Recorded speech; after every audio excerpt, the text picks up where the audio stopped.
your classrooms look like this, with students that are disengaged, bored, frustrated, and tired? Do you wish your classrooms looked like this? Exciting, engaging, collaborative, and explorative? Then it is time for you to flip your reality upside down. By picking up this book, Emergent Curriculum in the Primary Classroom by Carol Ann Wynn. According to Wynn, we could say that emergent curriculum is building relationships with that which we encounter as we participate with children in knowing the world. The keystone in the Reggio philosophy is the image of children and teachers as capable, resourceful, powerful protagonists of their own experience. Children have so much fun in emergent classrooms.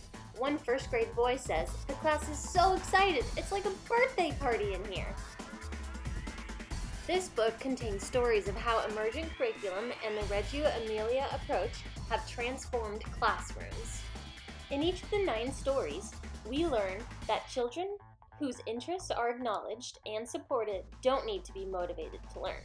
Their own excitement will keep them learning. A good project is when children and teachers are equally engaged in the activities and ideas being invested. All of the teachers in the stories learn that they should be willing to accept and work with whatever emerges from their students. Teachers should listen to the interests of their students instead of letting their own agenda take over that of the children. There is a fundamental lesson to be learned, which is to give children the right to participate in a democratic lifestyle.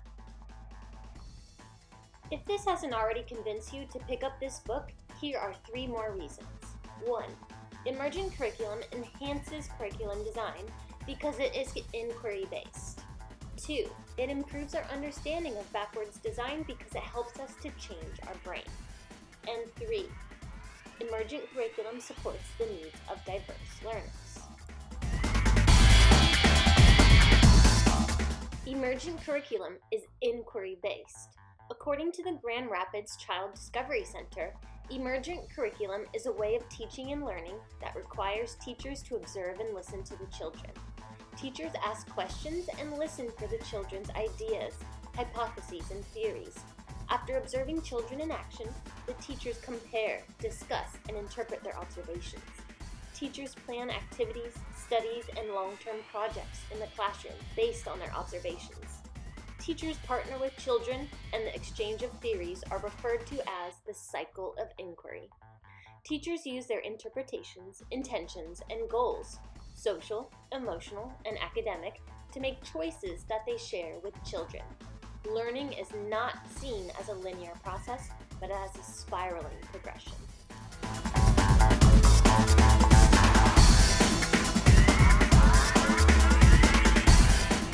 As Grant Lichtman said, we shouldn't be afraid of change because it's not hard, even though it may feel uncomfortable.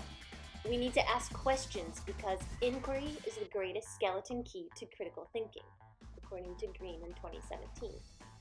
I think it's hard to challenge how the education system is currently working because it boxes us in and makes us conform to its standards. But if we truly want our students to grow and learn, then we need to challenge the system and start a change with our own hands in our own classrooms. As Grant Lichtman spoke, we need to aggressively start to implement and actively start innovating. We can't just wait for more and more generations to miss out on great learning opportunities. Like many things that we have learned in this course, you have to change your mindset. You have to change your brain. You can't be afraid of this change. Change may look hard, but it is worth it. When Wendy Gilchrist first encountered the Reggio ideas, she thought they were strange. But she said, "I have to resurface my brain, resurface my old way of thinking. The biggest resurfacing of my brain deals with my image of the child and my role as a teacher. I see children so differently now. It is so true that I would have left the field if I had not had the Reggio inspiration."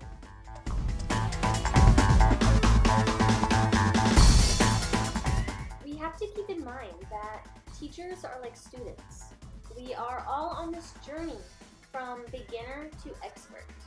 And we have to show our students that it is okay. It is okay to be on any part of that journey, as long as you are making progress. Sometimes you will go back, sometimes you will go back to beginner. But you know what? If you go back to beginner, it's because it was supposed to happen. We just have to keep remembering that that is a part of the journey. It's okay to make mistakes, and it's okay to go backwards.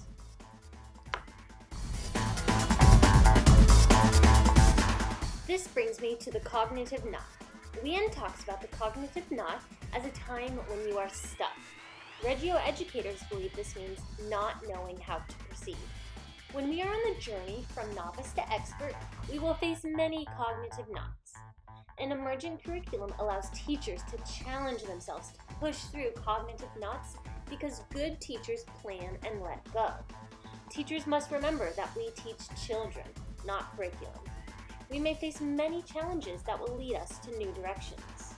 And this means that we need to be flexible so that children can have learning opportunities that are responsive and meaningful. As teachers, we can model to students how to push through cognitive knots so that they know that they can persevere when they face them. According to Leanne in 2009, when students solve problems, they have a feeling of pleasure and satisfaction. And neuroscience tells us that the positive emotions in learning are generated in the parts of the brain that are used most heavily when students develop their own ideas. Page 33. With emergent curriculum and the Reggio Emilia approach, students are able to co-construct and develop knowledge with their teachers, which builds positive emotions and enhances brain function.